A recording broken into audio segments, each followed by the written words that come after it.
আপনার ফোনেও কি নেটওয়ার্কের সমস্যা হচ্ছে? আপনার ফোনে নেট কি অনেক স্লো চলছে? তাহলে এক্ষুনি আপনার ফোনে এই 3টে সেটিং করুন। এই 3টে সেটিং করলে আপনার ফোনের নেটের স্পিড অনেক গুণ বেড়ে যাবে। আর আপনাকে টাকা খরচা করে দোকানে গিয়ে ঠিক করাতে হবে না। তাই ভিডিওটা শেষ পর্যন্ত দেখবেন। আর এরকমই নিয়মিত ইম্পর্টেন্ট ভিডিও পেতে আমাকে ফলো করে রাখতে পারেন, যা আপনার অনেক কাজে দিবে। এর জন্য সবার প্রথমে আমাদেরকে আসতে হবে ফোনের সেটিংয়েতে। ফোনের সেটিং আসার পরে দেখবেন মোবাইল নেটওয়ার্ক, এটাতে ক্লিক করবেন। এখান থেকে আপনি আপনার ফোনের সিমটা সিলেক্ট করবেন, সিম 1 না সিম 2। সিলেক্ট করার পর দেখবেন এক্সেস পয়েন্ট নেম, এটাতে ক্লিক করবেন। এটাতে ক্লিক করার পর উপরে দেখবেন 3 ডট, এই 3 ডটে ক্লিক করবেন। 3 ডটে ক্লিক করার পর রিসেট এক্সেস পয়েন্ট, এটাতে ক্লিক করবেন। এটাতে ক্লিক করার পর দেখবেন একটা অপশন দেখা যাচ্ছে রিসেট, এই রিসেটে ক্লিক করবেন। এই রিসেটে ক্লিক করার পর সিম্পলি ব্যাক আসবেন। ব্যাক আসার পর উপরে দেখবেন সার্চ বার, এই সার্চ বারে ক্লিক করবেন।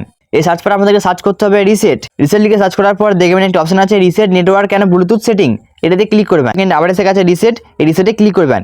এরপর আপনারা উপর থেকে আপনাদের নোটিফিকেশন বারটি নিচেতে টানবেন। টানার পর দেখবেন একটা অপশন রয়েছে এরোপ্লেন মোড, এটিকে আপনারা অন করবেন।